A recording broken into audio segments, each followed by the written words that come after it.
Magandang araw po sa inyo Kuya Bari at sa inyong mga tagapakinig dito po sa inyong channel. Isa po ako sa inyong masugid na taga-subaybay na nais ring magbahagi ng aking karanasan. Isang karanasan ng hindi ko po malilimutan dahil dito ako naniwala sa tadhana. Kuya Bari, pakitago na lang po ako sa pangalang Sandra. Sa ngayon po ay 50 anyos na ako at nakatira ngayon dito sa Iloilo. Hindi ko na po babanggitin pa ang ilang mga detalye ng lugar at pangalan ng mga taong sangkot sa kwentong ito. Ito'y para proteksyonan ang bawat miyembro ng aking pamilya at ang alaala ng aking mga magulang na yumao na. Nangyari po ito noong ako'y dalaga pa lamang. Walang nobyo pero nakatakda ng ikasal noon sa isang lalaking hindi ko kilala. Uso pa kasi noong araw yung mismong magulang ang pipili o makikipagsundo sa kabilang partido para sa pagdaraos ng kasal. Dati nga pala kaming taga-Kapis ang aking pamilya. Kuya Bari, masasabi kong mabait ako noong araw pero matigas po ang aking ulo. At napatunayan ko iyon lalong-lalo na nang bigla kong sabihin sa ama ko na di ako sang-ayon sa kanilang binabalak. Hindi naman po sa ayaw ko ang ganoong estilo ng tradisyon pero ayaw ko pa rin talagang mag-asawa. Masyado pa akong nasisiyahan sa buhay kong bilang isang dalaga, yung buhay malaya. Galit na galit po ang aking ama noon. At halos masampal niya ako nang paulit-ulit ko siyang sinasagot ng pabalang. Isang buwan ang binigay niya sa aking palugit para makapag-isip-isip daw ako at makapagdesisyon kung papayag ba talaga ako o hindi. Bahala daw ako kung anong gusto kong mangyari sa isang buwan na iyon. Basta, sabi niya, bumalik ako at sabihin sa kanya na payag na ako sa gusto nilang mangyari. Sa totoo lang po, wala na talaga akong pag-asa noon kahit sabihin pa niyang gawin ko na ang lahat ng gusto kong gawin sa loob ng isang buwan. Dahil alam ko sa kasalang iyon pa rin ang bagsak ko. Wala akong ligtas. Nagdesisyon akong magbakasyon sa isang resort sa Iloilo sa pagmamay-ari ni Lolo Mario. Isa sa naging libangan ko doon ay ang pagtambay sa mga dalampasigan at doon nagmumuni-muni ng mga bagay-bagay. Hanggang isang gabi, dahil sa lalim ng mga iniisip at kalungkutan sa buhay ay hindi ko namalayan ang pagpatak ng malakas na ulan. At isa pa ay hindi ko namalayan na 2 linggo na pala ako halos doon at kailangan ko nang bumalik sa aking mga magulang. Matatapos na kasi po ang palugit sa akin. Kailangan ko nang gawin ang utos ng hari. Hari ang turing ko sa aking tatay dahil bawat sabihin nito ay parang isang batas na hindi pwedeng suwayin. Nauubos ng parang upos ng sigarilyo ang aking oras pero magulong-magulo pa rin ang aking isipan. Hindi kayang pagtakpan ng magandang tanawin ang lahat ng aking mga pasanin. At dahil sa mga problemang iyon, ay para akong laging lutang at wala sa sarili. Saka na lang ako bumalik sa tamang wisyo nang maramdaman ko ang panlalamig nang tumila na ang ulan. Nagpasya na akong umuwi. Naglakad-lakad ako sa dalampasigan pabalik sa inuupahang kong bahay.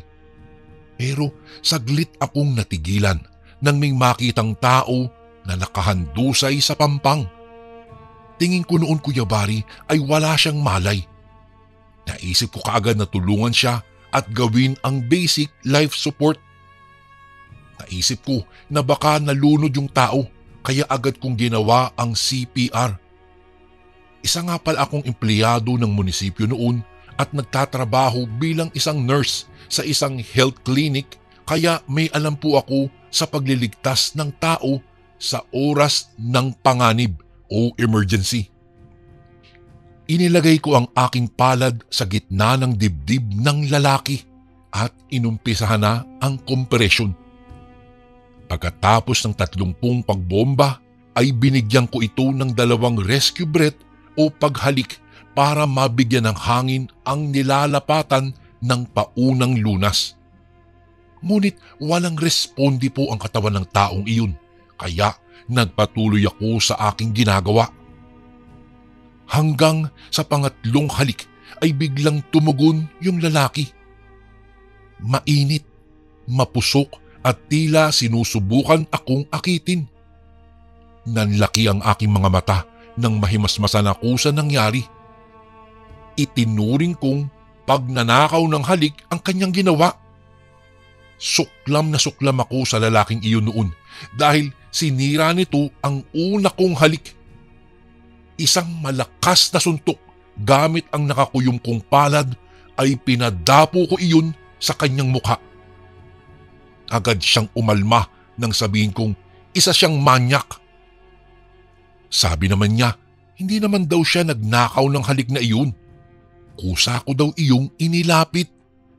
Magpasalamat pa daw ako dahil pinatulan niya ako sa ginawa kong paghahalik.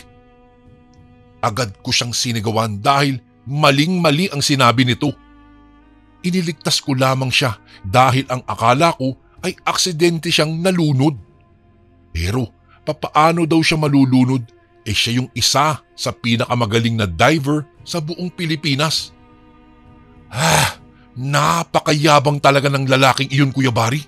Sa totoo lang ay napakasarap bangasan ng kanyang mukha. Sobrang mahangin. Tumalikod ako at humakbang papalayo dahil ayoko nang makipag-usap pa sa kanya.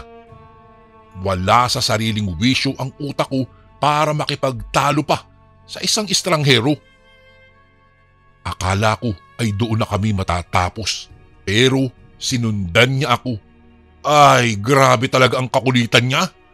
Maski ilang beses ko siyang ipagtabuyan at sabihin huwag niya akong sundan, ay patuloy pa rin ito sa ginagawang pagsunod sa akin. Abay, inis na inis ako sa lalaking iyon at wala talaga akong tiwala sa hilatya ng kanyang pagmumukha. Sabi ko sa kanya, abay tigil-tigilan mo na ako para tuluyan na niya akong lubayan. Ngunit hindi siya sang-ayon sa sinabi ko at mas lalong hindi niya ako nilubayan. Papaano daw kung nakasalubong ako ng aswang sa daan? Kaya ko daw ba proteksyonan ang aking sarili? Ayon sa kwento niya ay uso daw ang pagdadagit o panggagambala ng mga aswang doon sa kanilang lugar. Bigla na lang daw ang mga itong lilitaw mula sa kadiliman. Mga aswang na nakakayang magpalit anyo para sa paghahanap ng biktima at para din sa pangbibiktima. Miss, maraming aswang dito. Mamaya niyan sa iyong paglalakad may bigla na lang humablot sa iyo tapos hindi ko na pinatapos ang kanyang sasabihin at sinabi ko sa kanyang hindi ako natatakot sa mga aswang at hindi rin ako gagalawin ng mga aswang na binabanggit niya. Nakita ko ang pagkamangha sa kanyang mga mata sa mga narinig. Hindi ko naman siya masisisi dahil nung mga panong iyon ay siguro ay noon lamang siya nakakilala ng klase ng babae na hindi umaasa sa tulong o pagmamalasakit ng isang lalaki.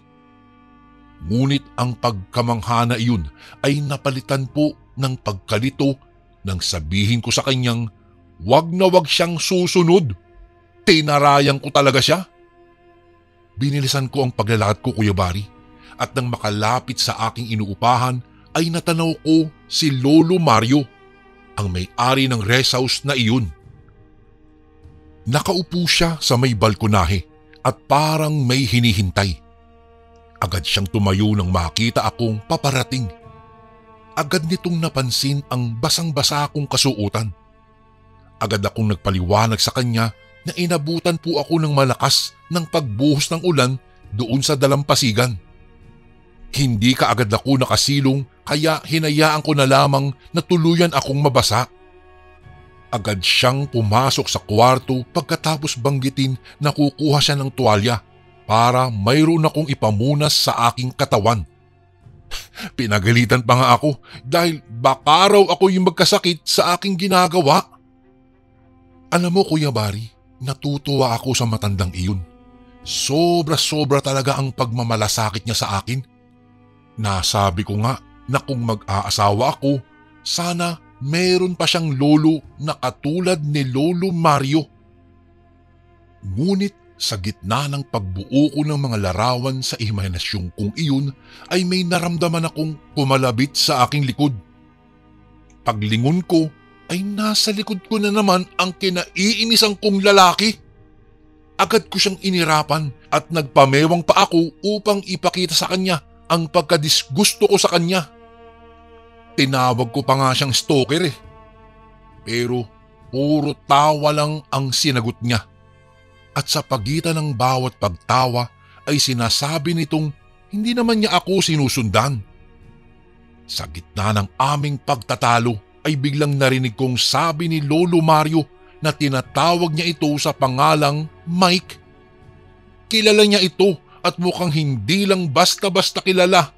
Kilalang kilala niya. Nagulat talaga ako at medyo napahiya sa lalaking iyon nang malaman ko na apo pala siya nung may-ari. Nagkulong ako sa kwarto dahil sa tindi ng aking kahihiyan. Pero sinundan niya ako roon para sabihin na ipinagluto daw niya ako ng sopas. Inaya niya akong kumain. Ayoko sana, kaso ay talagang nagugutom na ako. Hindi rin kasi ako nakapagtanghalian noon. Nakatatlong mangkok ako ng sopas Kuya Bari. Masarap kasi magluto itong si Mike. Ako na ang nagboluntaryong maghugas ng aming pinagkainan. Ayaw niyang pumayag nung una pero nagpumilit ako at sinabing pambawi iyon sa pagsusungit ko sa kanya. Ilang minuto habang ginagawa ko noon ang trabahong iyon ay naramdaman kong parang may nakamasid sa akin. Pagkatapos kong hugasan ang mga pinggan ay dumiretso ako sa sala para makisali sa kanilang panonood ng TV. Nabaling ang atensyon ko sa bukas na bintana dahil parang hindi ako komportable. Palagay ko ay may nakatingin talaga sa akin Kuya Bari Nangilabot ako dahil sa isiping iyon. Lumapit ako sa bintana at sa di inaasahang pagkakataon ay may tao akong nakita na nakatayo 10 metro ang layo sa aking kinaroroonan. Tinanong ko ang aking mga kasama kung nakikita ba nila ang aking nakikita o kilala ba nila ang nakatayong tao sa harapan ng kanilang bakuran. Ngunit hindi nila ito makita. Hindi ko magawang maipaliwanag kung bakit ako lamang ang nakakakita sa nilalang na iyon. Agad na bumundol ang kaba sa aking dibdib nang maisip na baka nga hindi tao ang nasisilip kong tao sa labas. Pinagbintangan ko pa nga si Mike na baka gino-good time lang niya ako at nagkukunwari siyang walang nakikita. Pero ganun din ang naging reaksyon ni Lolo Mario. Ngunit sa kabila nito, pinilit ko pa rin sa kanila na mayroon talagang tao na kanina pa nakatayo doon sa harapan ng kanilang bahay. Hindi maaninag ang muka. Nang mahimasmasan ay naisip kong baka naligaw na tao lamang iyon o di kaya naman na isang taong nangangailangan lamang ng tulong. Agad kong sinabi na tulungan namin ang taong iyon, subalit agad akong sinuway ni Mike. Dahil imposible daw na may tao pang gagala-gala sa kanilang lugar ng ganoong oras. Partida ay umuulan pa ng mga oras na iyon. Sa pagkakasabi niyang iyon, agad akong napasigaw nang makita ko ang biglaang pagliyad ng kanyang katawan at pag-ikot ng kanyang ulo. Agad namang pinasara ni Lolo Mario ang mga bukas na bintana. Anya, aswang ang nakikita ko. Amoy na amoy daw nito ang samyo na dinadala ng hangin. Masangsang at masakit daw sa ilong. Ilang minuto pa ay naamoy ko na rin iyon, Kuya Bari. Ay halos masuka talaga ako at di ko kinaya ang mabahong amoy na iyon. Nanuot ito sa ilong ko. Si Mike ang agad na tumugon sa kanyang lolo at tinanong ito kung bakit nagkaroon ng aswang sa kanilang lugar. Automatiko akong napatingin sa kanyang direksyon. Naalala ko kasi na iyon ang ipinanakot niya sa akin sa may dalampasigan. Ano ba't ito'y nagtataka na may aswang nga akong nakikita? Isang sarkastikong katanungan agad ang ibinato sa kanya at ipinaalala na ito ang nagsabing mayroong ngang mga aswang sa kanila. Palipat-lipat naman ang tingin sa amin ni Lolo. Nagtapat naman itong nagbibiro lamang daw siya. Hindi naman daw niya alam na totoo nga na mayroong ganoong nilalang sa kanilang lugar. Bigla akong napahawak sa braso ni Mike nang gumuhit sa langit ang isang matalim na kidlat at dumagundong kasunod ang kulog. Ngunit imbis na kalamayan ng aking loob, ay sinabi ba naman itong nanananching daw ako sa paghawak ko sa matitipuno niyang muscle sa braso? Agad akong bumitaw at nagkunwaring di ko gusto ang aking nahawakan. Pero sa totoo lang, Kuya Bari, sa isip-isip ko ay talagang napapahanga ako sa mga muscles na iyon at yung amoy niya. May hatid na kakaibang kiliti sa aking imahinasyon. Ano, Mike? Kapal mo naman, ha? Sa'yo na lang yung braso mo, ipalaminate mo. Madiin kong sinabi iyon upang di niya mahalata na napahiya ako sa kanyang tinuran. Isang matalim na irap din ang pinakawalan ko pagkatapos kong bitawan ang kanyang mga kamay. Salamat naman at di na ako ang napagdiskitahan niya pagkatapos nun. Agad niyang tinanong ang lolo kung ano ang aming gagawin, pero sabi niya ay wala. Hihintay na lamang daw namin ang umaga dahil hindi naman makakapasok ang mga aswang na iyon. Sinabi nilang magpahinga na lang daw muna ako sa aking silid at sila na ang magbabantay sa sala. Nagpaalam na ako at marahang pumasok sa aking silid. Kinaumagahan, nang magising ako ay wala na sa bahay ang maglolo. Iniwan nila sa mesa ang isang sulat. Binasa ko iyon at sinabing may mahalaga daw silang lakad. Nagtimpla na lamang ako ng kape at nagpainit ng tinapay para sa aking agahan. Nang matapos akong mag-almusal ay naisipan kong maglinis bilang pambawi sa mabait na matanda. Malapit na akong matapos sa aking gawain nang maramdaman kong tila uminit muli ang aking pakiramdam. Parang may kasama ako noon sa bahay. May mga narinig kasi akong kaluskos doon sa kusina. Agad naman akong naghanap ng kahoy o tubo na maaari kong magamit na panlaban kung sakaling mang may pumasok na magnanakaw. Dahan-dahan akong nag-ikot at nagmasid noon sa paligid. Pero wala po akong nakita. Nang mapanatag ang aking loob ay naisip kong magluto. Binuksan ko ang kanilang ref noon at nakita ko ang sariwang karne ng baboy. Naisipan kong ipagluto sila ng adobo. Tanghali na nang dumating ang maglolo. Agad kong tinikman ang adobo at natuwa ako sa resulta. Masarap. Napakasarap ng pagkakatimpla ko. Isang tricycle ang huminto sa labas at bumaba doon si Lolo at si Mike. Agad ko namang silang sinalubong at binati. Pagpasok nila ay agad napansin ni Mike ang kalinisan ng buong paligid. Tuwang-tuwa silang maglolo sa nakitang kaayusan ng kanilang bahay. Muli na namang nagbiro si Mike at sinabi nitong maaari na daw akong mag-asawa.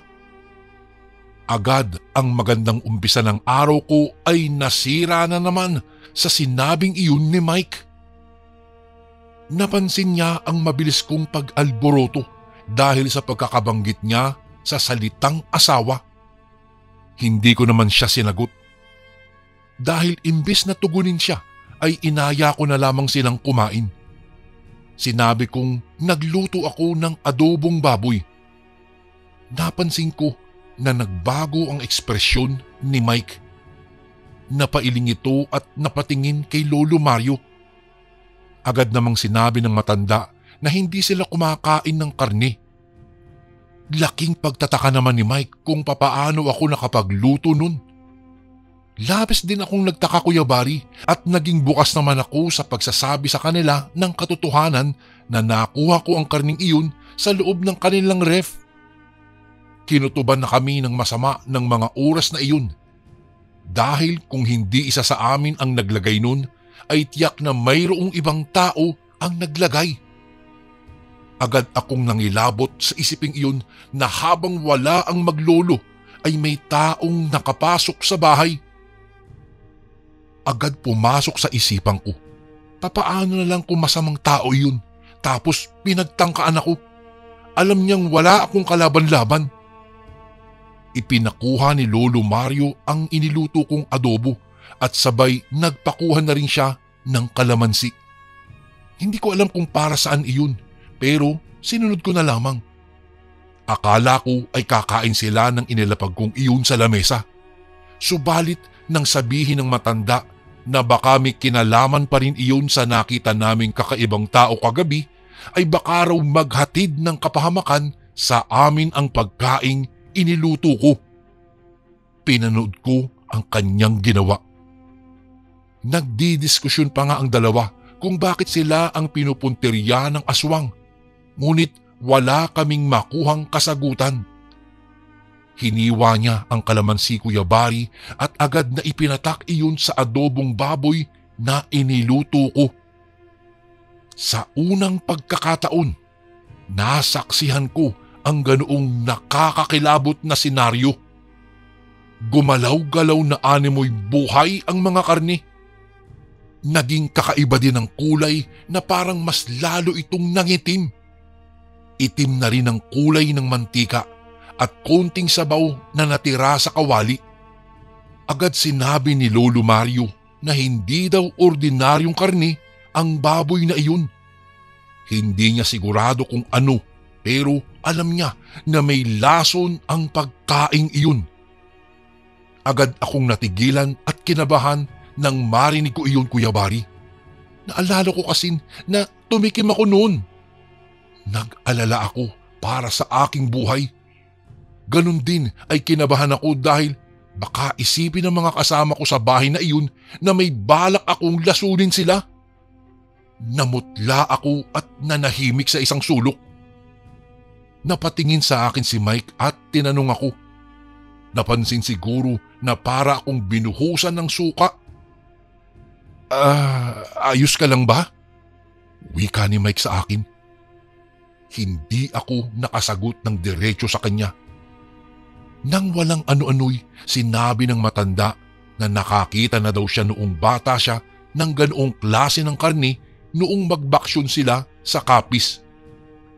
Kwento nito ay may nagtitinda daw na dayo noon at pinaghihinalaang isang aswang ang tinderong iyon dahil natuklasan na ang tinitinda niyang mga karne ay karne daw ng tao. Isa daw iyon sa dahilan kung bakit mula noon ay hindi na kailanman tumikim o kumain ng karne si Lolo Mario. Nang marinig ko po iyon ay biglang bumaliktad ang aking sikmura. Dumiretso ako kaagad sa lababo at doon ako nagsuka. Umiyak ako noon, Kuya Bari, sa harapan ni Mike at Lolo. Sinabi ko sa kanilang nakakain ako ng karne kanina. Agad namang sinabi ni Lolo Mario na kailangan akong madala sa isang albularyo upang kung sakaling mang may sumpa o lason ang karne ay maagapan daw ako at magamot. Pumayag naman kaagad ako, pero hindi pa rin talaga maganda ang pakiramdam ko dahil sa mga nangyari. Dala-dala ko iyon hanggang sa sumapit ang gabi. At para kumalma, pumunta ako muli sa dalampasigan at doon ako'y nagmuni-muni. Nang walang ano-ano'y may tumabi sa akin, si Mike.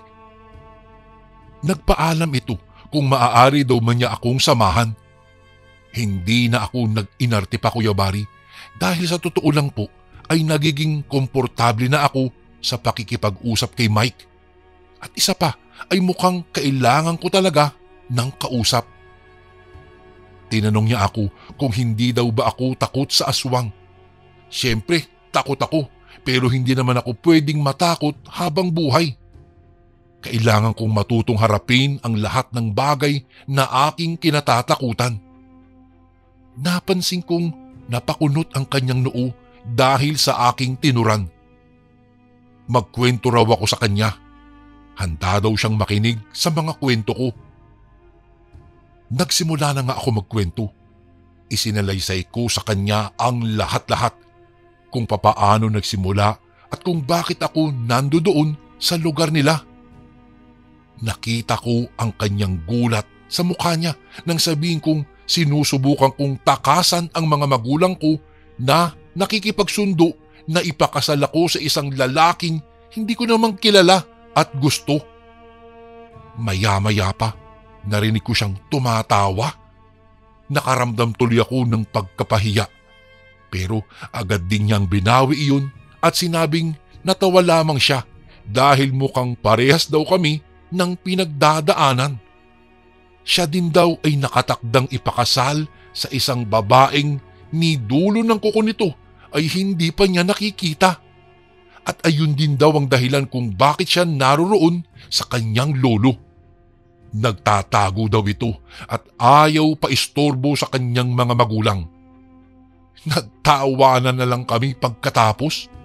Pinagtawanan namin ang mga magulang namin na hindi man lang kami binigyan ng pagkakataon na makapamili ng taong gusto namin. Maya-maya'y tinitigan ako ni Mike at doon niya inamin na nagkakagusto na daw siya sa akin at wala siyang ibang gusto sa mga oras na iyon kung hindi ako lang. At kung susuway daw siya sa kagustuhan ng mga magulang ay ako ang pipiliin niya. Sa kauna-unahang pagkakataon, Kuya Bari, nakaramdam ako kung papaano kiligin. Akala ko talaga nung una ay natuwa lang ako sa pagkakaparehas naming dalawa, pero hindi eh. Hindi kasi siya nawala sa isip ko mula noon. At habang naglalakbay ang oras ay mas lalo ko siyang nagugustuhan. Pero pinigilan ko iyon dahil alam kong wala kaming pag-asang dalawa.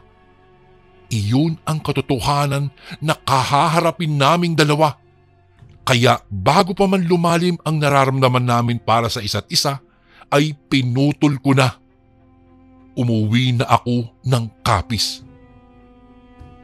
Gabi na nang dumating po ako doon, pero naabutan kong bukas pa rin ang pintuan ng aming bahay. Tahimik akong pumasok. May narinig akong nagtatalo sa loob ng silid ng aking mga magulang at wala silang ibang pinagtatalunan kung hindi ako. Galit na galit si tatay. Nanlaki ang mga mata ko nang unti-unti kong naiintindihan ang kanilang pinag-aawayan. Parang alam nila ang bawat detalye ng mga nangyayari sa akin, sa aking bakasyon, at kilala nila si Mike. Nasa panig ko si nanay, samantalang si tatay naman ay hindi. Doon ko napag-alaman na sinundan nila ako sa Iloilo. At ang mas ikinagulat ko, sila din ang nanloob sa bahay nila Lolo Mario at Mike at sila ang naglagay ng karne ng tao. Doon ko nalaman na aswang pala ang mga magulang ko. Narinig ko iyon mismo sa bibig ni tatay. Pumasok ako sa kanilang silid at nagulantang sila nang makita akong nakatayo sa likod ng pinto. Inamin ko sa kanilang narinig ko ang lahat ng sinabi nila. Pero mas pinili kong kumalma kesa ang sumbatan sila. Nakipagsundo ako sa kanila dahil yun lamang ang naisip ko para iligtas sila sa patuloy na pagkakasala. Pumayag na ako sa kagustuhan nilang magpakasal sa lalaking ipinagkasundo sa akin. Nasusundin ko ang lahat-lahat ng gusto nila, ngunit sa isang kondisyon. Tatalikuran nila ang mga gawaing nakasanayan nila, ang pagiging aswang. Alam kong hindi iyon magiging madali para sa kanila, kaya sinabi kong kung hindi sila makikipagsundo sa akin ay kakalimutan ko sila. Lalayo ako at di na muling magpapakita pa. Ginawa ko lang iyon dahil alam kong ako ang kahinaan nila, Kuya Bari. Umaga pa lang ay narinig ko nang nakakagulo sa sala. Marahil ay dumating na ang kanilang mga bisita. Hindi naman ako nakaramdam ng kahit na anumang pananabik na makilala si Michael, yung lalaking pakakasalang ko raw. Naisip ko lang, kung si Mike lang sana iyon, hindi na sana nahirapan pa ang aking mga magulang para kumbinsihin ako. Kaso hindi. Wala akong gana na lumabas ng bahay. Dumaan ako sa likuran para hindi nila ako makita. Mayroong asul na kotse na nakaparada sa bakuran namin doon sa likod ng bahay. Bumaba yung lalaking sakay-sakay ng kotse. Nagulat talaga ako, Kuya Bari, nang makilala si Michael. Siya si Mike.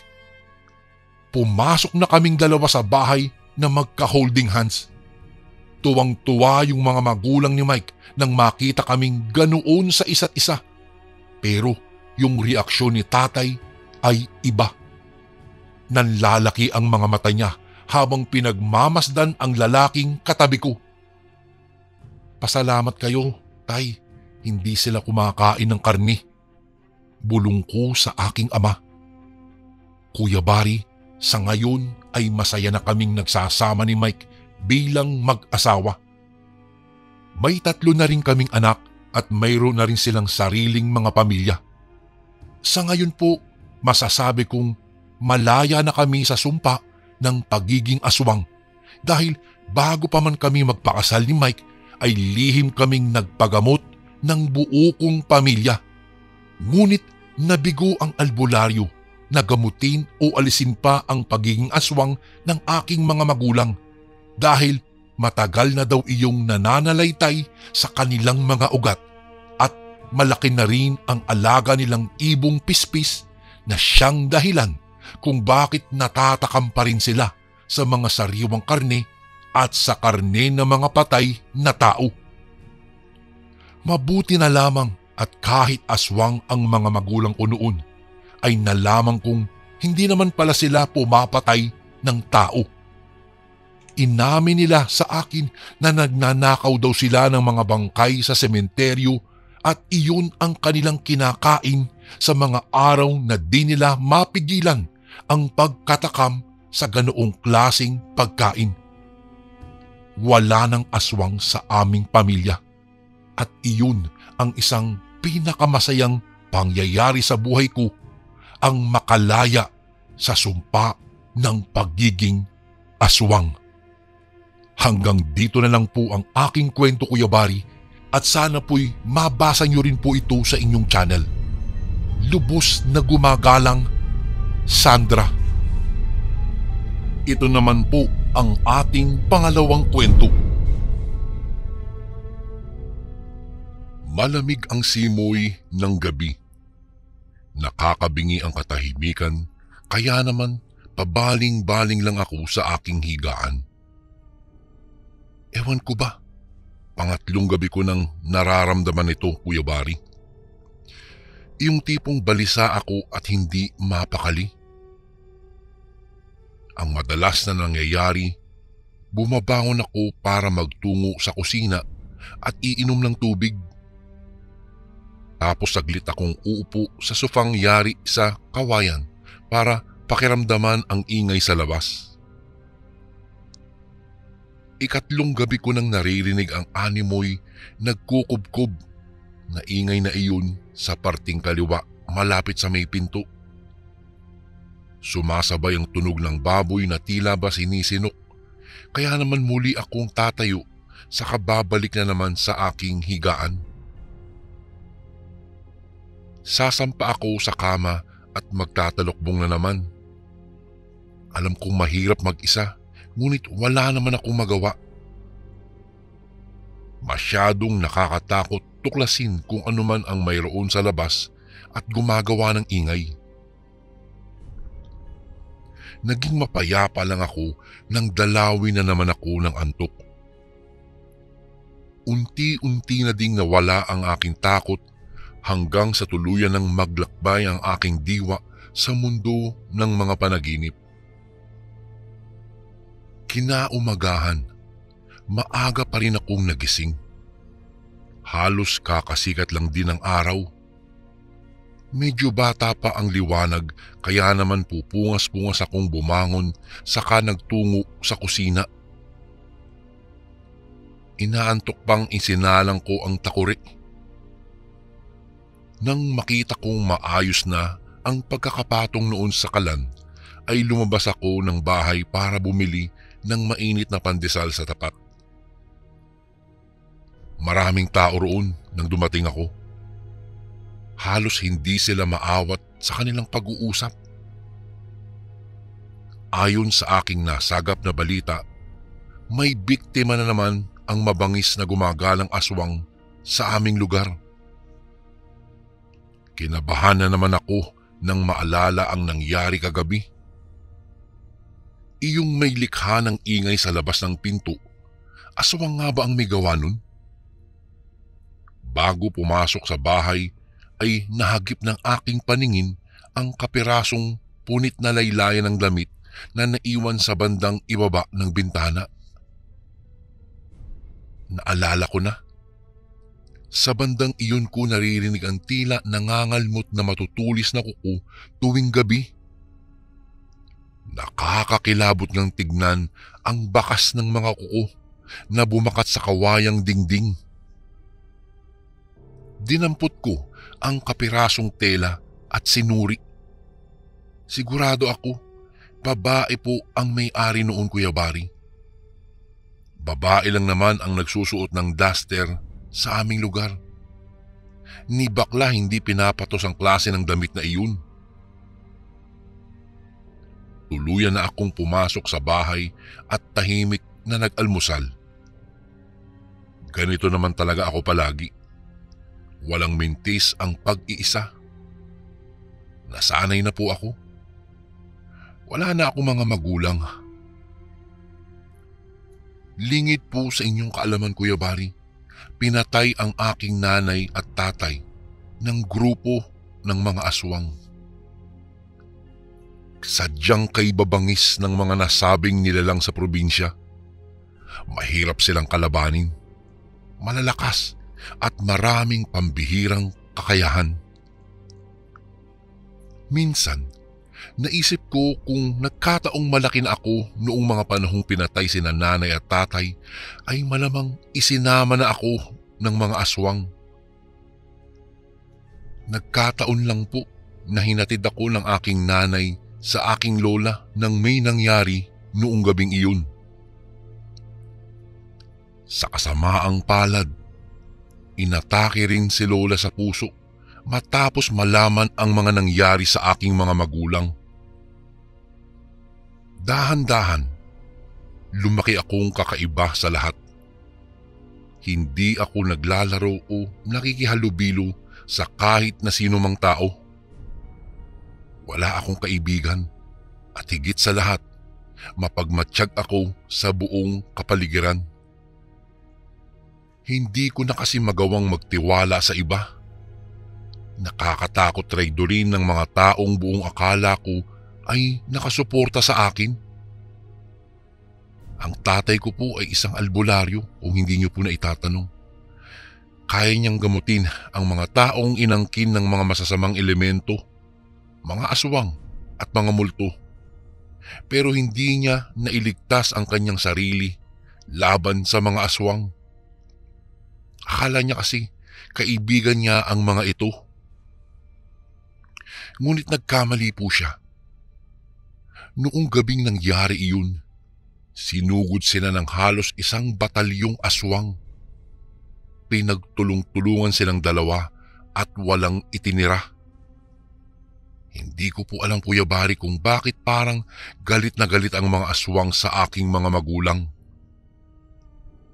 Hindi naman sila yung mga klaseng taong mapang-abuso. Gumagamot lang sila ng may sakit. Kaya naman hindi ko rin maiwasang makaramdam ng hinanakit. Kung matapang lang sana ako, baka marahil na ipaghiganti ko na sila. Kinagabihan, muli na namang namayani ang takot sa aking dibdib. Hindi ko po maiwasang mag-isip ng kung ano-ano dahil alam ko sa ganitong oras gumagala ang mga nakakahindik na nilalang. Naririnig ko na naman ang pamilyar na animoy sinok ng baboy na nasa labas at may kinakalmot na naman. Hinawakan ko ng mariin ang telang natagpuan ko kanina. Ang sabi sa akin ni tatay noon, may alam siyang ritual para sa mga aswang na nananakot tuwing gabi. Basain lang daw ng langis ang anumang gamit na naiwan nito, saka ipahid sa buong bahay. Aakalain niyang kauri ang may-ari ng bahay na tinatakot niya. Sa ganoong pagkakataon po, magpapakita ito. Makikipag-usap ito at ako na ang huhusga kung paparusahan ko raw ba ang manlilinglang na aswang o hindi. Ganyan daw po kasi, Kuya Bari, ang ugali ng mga aswang. Mahilig silang magpanggap, kaya ang nangyayari, madalas mabiktima ang tao kasi aakalain nilang nakakaawa nga naman ang mga mapagpanggap. Ipinikit ko ang aking mga mata, saka muling dumilat. Ilang gabi na akong ginagambala ng aswang na ito, kaya naman kailangang tapusin ko na ang paghihirap ko. Kinuha ko ang langis na ibinigay sa akin ni tatay noong gabing pinatay sila. Ipinadala iyon ni tatay sa lola ko habang inihahanda ang mga gamit ko. Binasa ko ang kapirasong tela ng langis, saka ipinahid sa buong bahay. Wala akong nilampasan. Maging kaliit-liit ang sulok ay binasa ko. Naging abala ako sa loob ng ilang minuto hanggang sa mapansin kong kumakalma ang mga pagkalmot.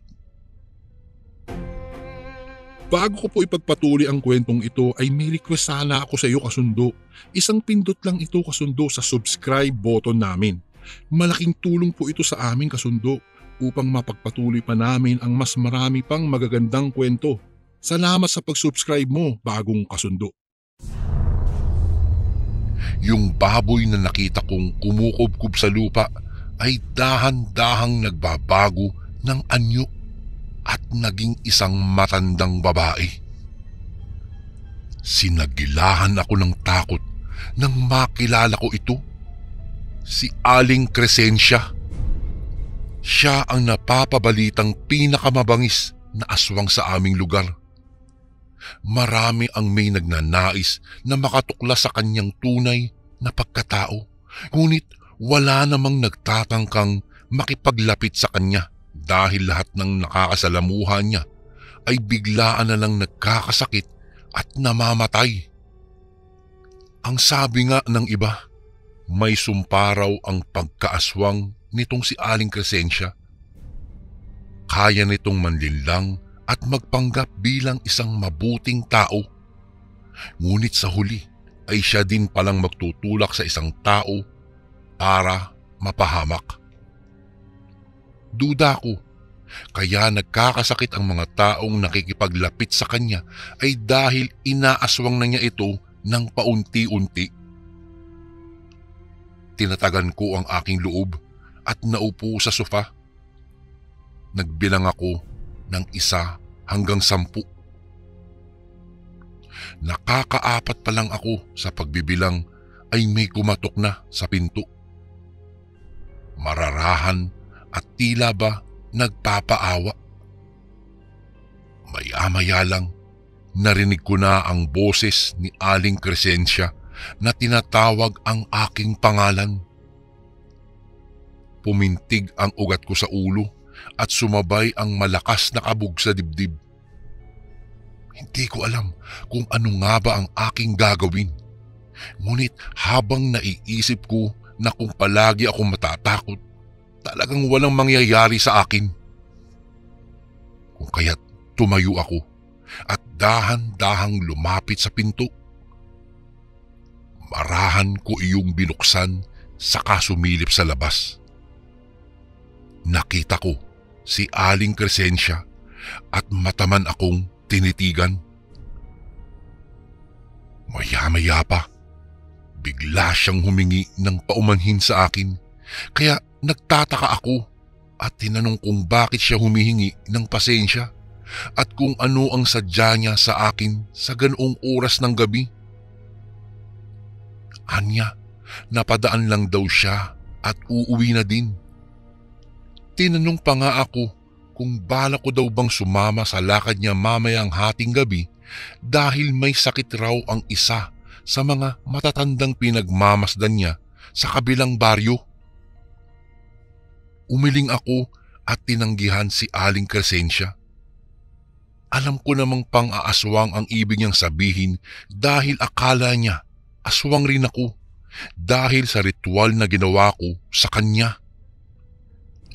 Nginitian ko lang siya at sinabing may sarili akong lakad at wala akong balak na magsama ng kahit sino.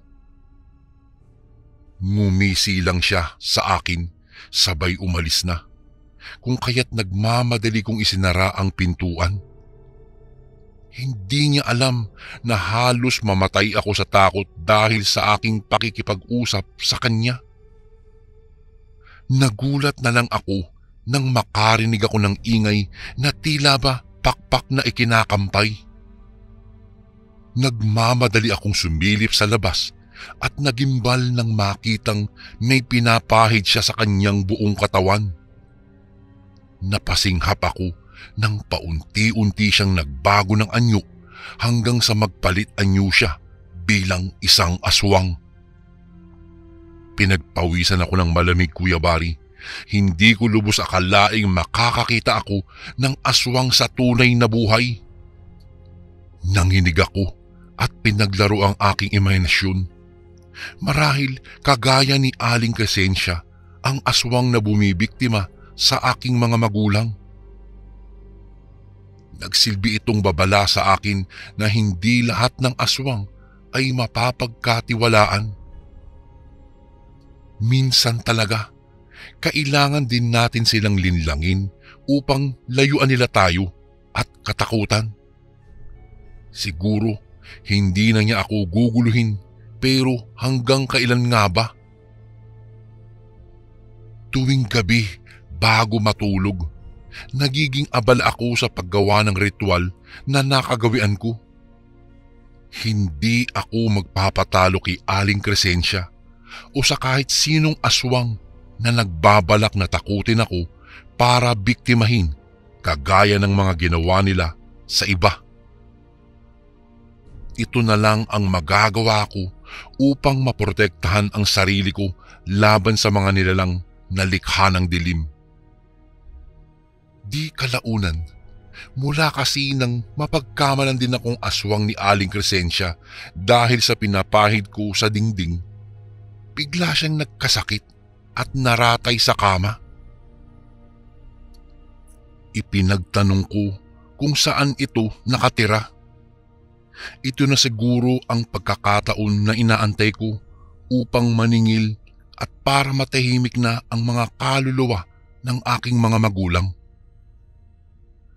Noong matuntun ko ang bahay ni Aling Crescencia, kumabog ang dibdib ko. Hindi ko alam, Kuya Bari, kung itutuloy ko ba ang plano ko o hindi nung mga panahong iyon. Mas namagitan pa rin ang galit sa puso ko kaysa takot. Marahan akong kumatok sa kawayang pintuan nito. Walang sumasagot, kung kaya't sumilip ako sa siwang ng pintuan at nakita ko ang nakaratay na matandang babae. Bahagya kong itinulak ang pintuan at napagtanto kong hindi ito nakasara. Kung kaya't pumasok ako sa bahay nito. Tumambad sa aking harapan ang isang nanghihinang aling Crescencia. Lumapit ako sa kanya at nagwika, "Kilala niyo po ba ako? Naaalala niyo po ba ang mga ginawa ng mga kalahi niyo sa mga magulang ko?" Tumitig lang ito sa akin na parang naguguluhan siya. Noong mga panahong iyon, Kuya Bari, ang tingin ko po ay wala na siyang lakas para sumagot pa. Kitang-kita ko sa mga mata niya na parang umaamin siya, na parang alam niya ang mga tinatanong ko. Huminga ako ng malalim. At dahil doon ay nagpasya na akong gawin ang nararapat. Dinukot ko mula sa aking bag ang isang supot ng asin. At kitang-kita ko ang pagkagimbal niya sa hawak-hawak ko.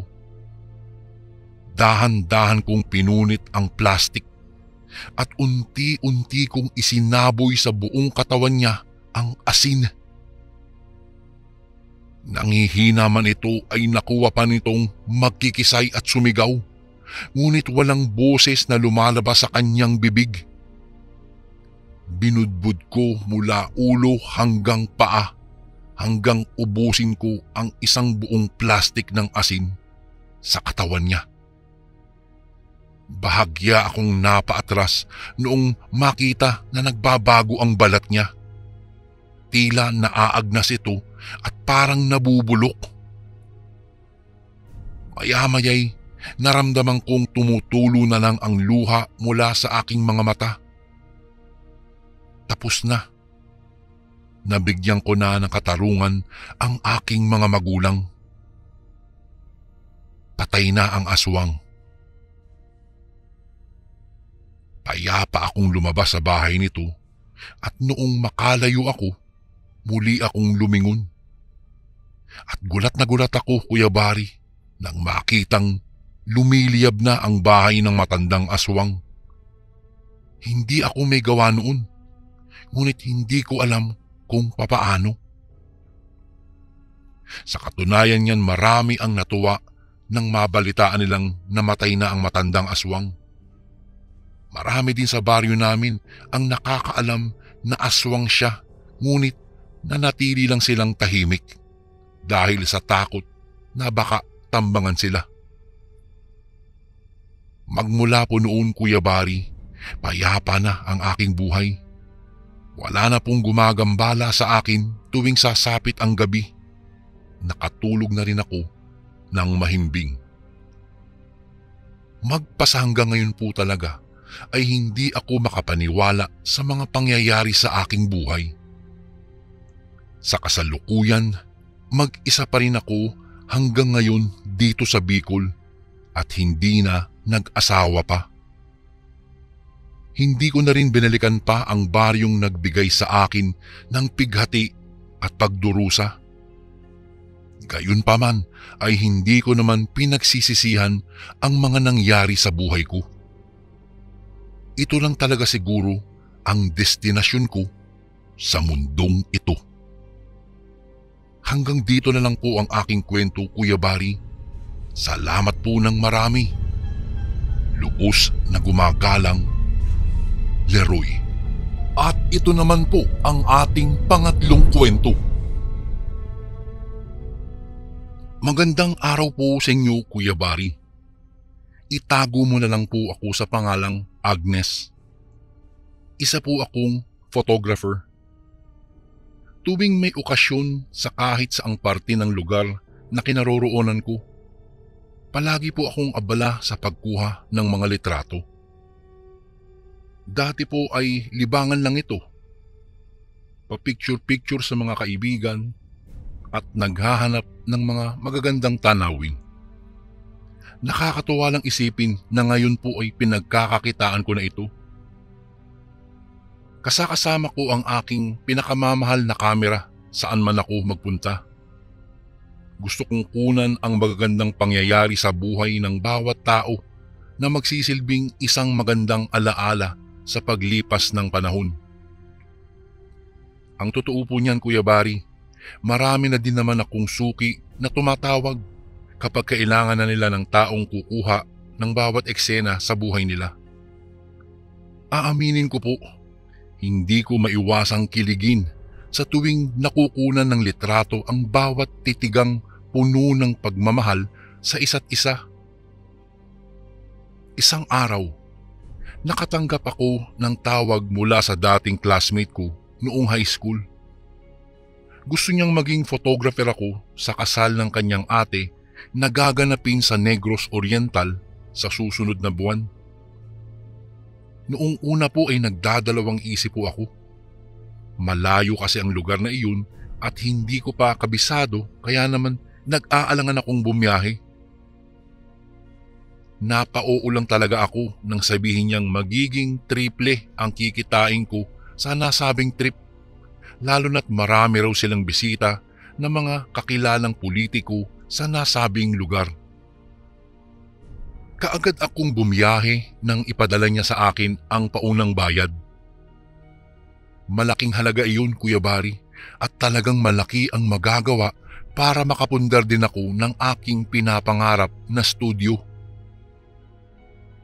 Napagtanto kong malayo pala sa Maynila ang Negros. Halos 1 oras ako sa loob ng eroplano pero ayos lang naman. Wala namang nakakapagod, lalo na't relax na relax lang ako habang naghihintay ng aking sundo.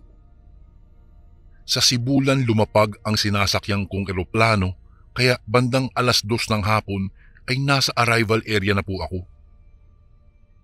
Ang sabi ni Josie, yung kaklase ko, ang kapatid niyang ikakasal ang susundo sa akin na nakilala ko sa pangalang Eric.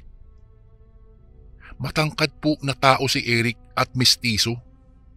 Maingay at palangiti na klasing tao. Habang kami ay lulan ng kanyang kotse na minamaneho niya, ay marami na siyang naikukwento sa akin kagaya na lang ng mga nakakatakot na lugar sa kanila sa Manhuyod. Hindi ko naman akalaing mahilig siya sa usapang horror kaya medyo hindi ako makarelate lalo na't hindi naman talaga ako interesado sa mga topic na ganoon. Noong padaan na kami sa Tanhay City, saglit kaming huminto upang bumili ng suman. Ang sarap nun dahil may halong tsokolate at ayon kay Eric, iyon daw ang specialty sa lugar na iyon. Ingat lang daw ako sa pamamasyal dahil pinamumugaran din daw di umano ng mga aswang ang nasabing lugar. Napatango na lang ako sa kanya. Kahit sa totoo lang, Kuya Barry, natatawa talaga ako. Hindi naman ako naniniwala sa mga aswang-aswang at sa kung ano pang mga kababalaghan. Namumuulang sila sa ating mga imahinasyon, ngunit bilang pagrespeto ay hindi ko na isinatinig pa iyon. Mag-aalas 5 na kami nang dumating kami sa lugar ni na Eric at tumitiling sinalubong pa ako ng kaklase ko dati na si Josie.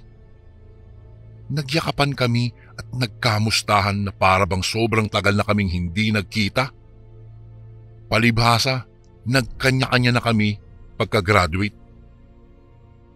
Hindi na kasi kami nagkaroon ng pagkakataon na magkatawagan kahit close naman kami talaga noong araw.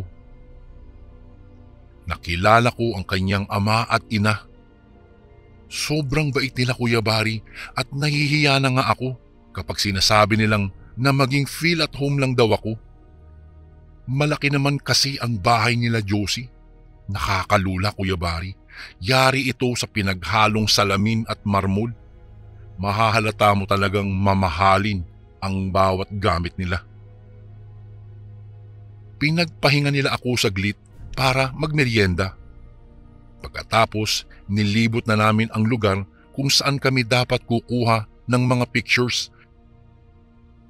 Napansin kong maganda ang view ng lugar ni na Eric. tahimik at walang anumang makikitang istorbo.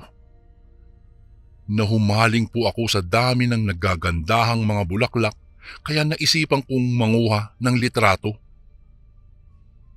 Naging abala na ako sa aking ginagawa dahilan para hindi ko mapansin ang isang anino na dumaan sa may harapan ko at nanatili sa nagyayabungang yellow tops na kakatrim pa lang. Noong mapagod ako, muli akong bumalik sa bahay ni na Josie at nakipag-usap sa dalawang ikakasal para sa gagawin naming photoshoot bukas.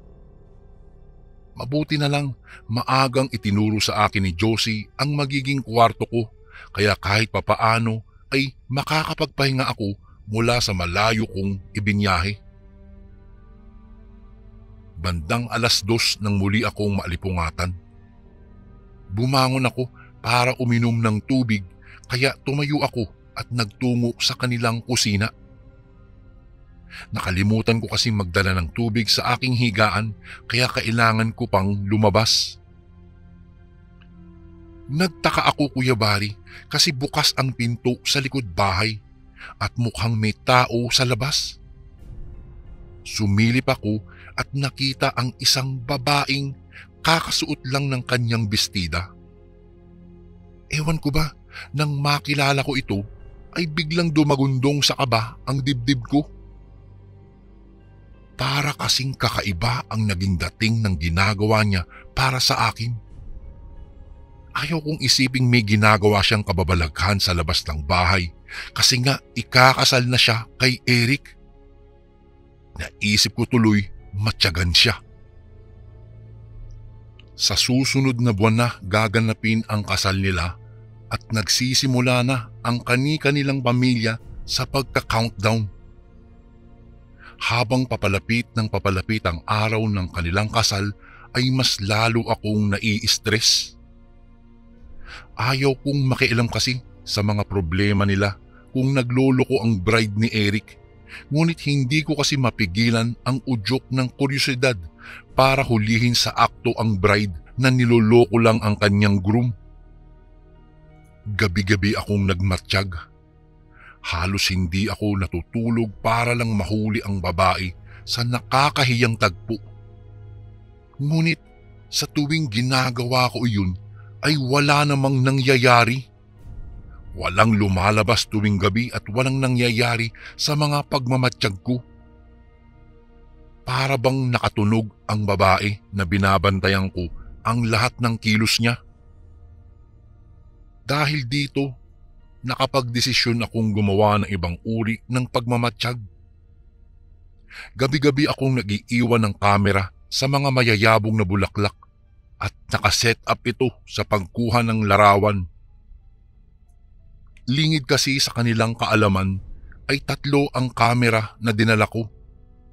Sinadya ko iyon para sa mga emergency na maaaring mangyari kagaya ng brownout, pagkasira ng isa sa mga lente, at kung ano-ano pa.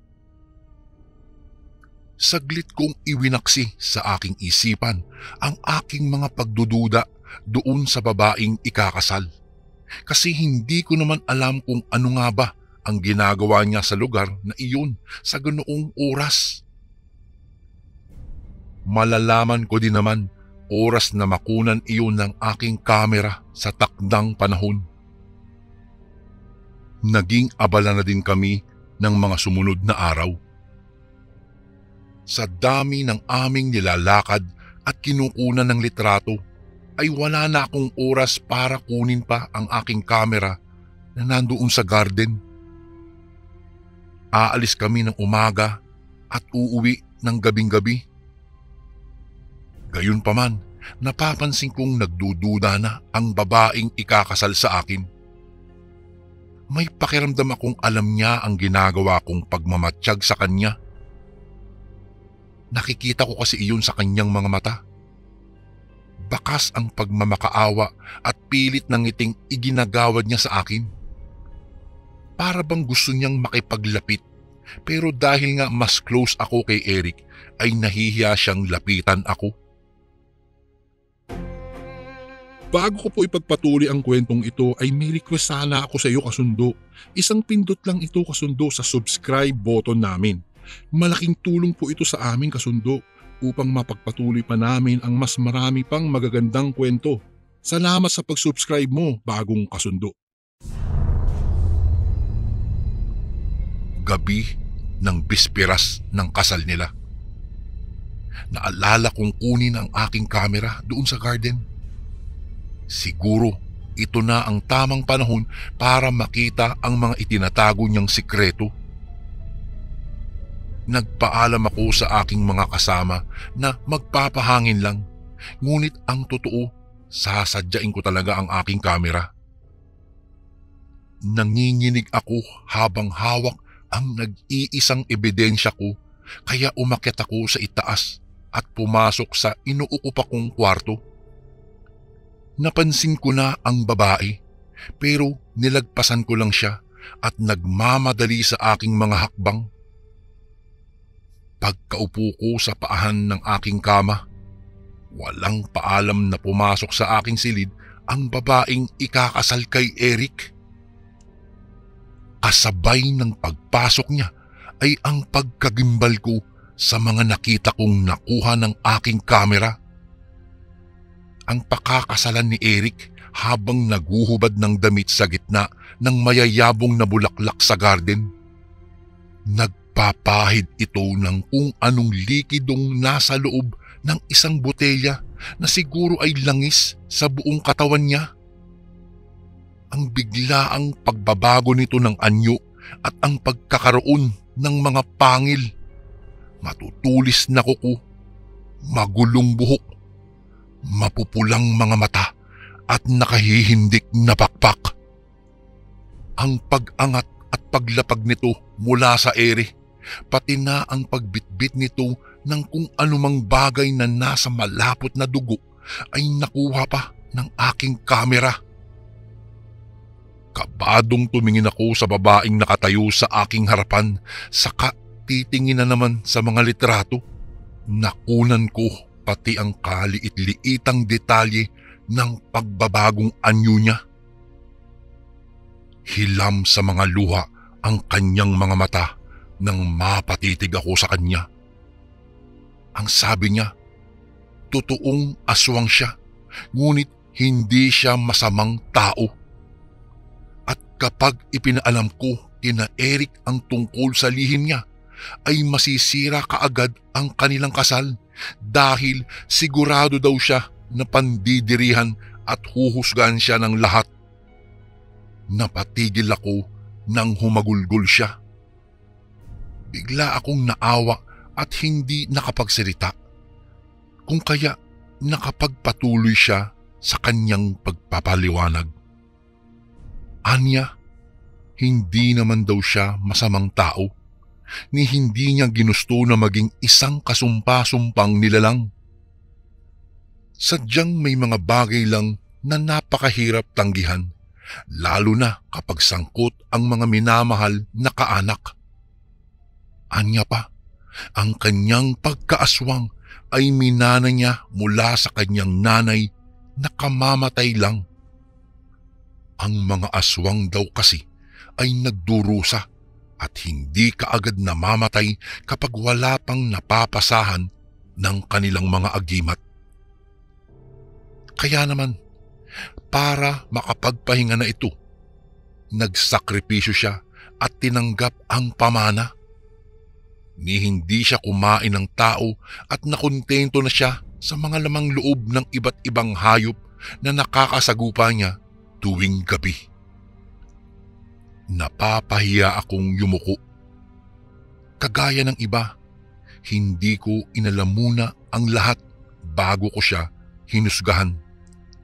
Alam kong wala akong karapatang panghimasukan ang kanilang personal na buhay, kaya naman nakangiti kong binura ang kanyang mga larawan at sinabi sa kanya na ligtas sa akin ang lihim niya.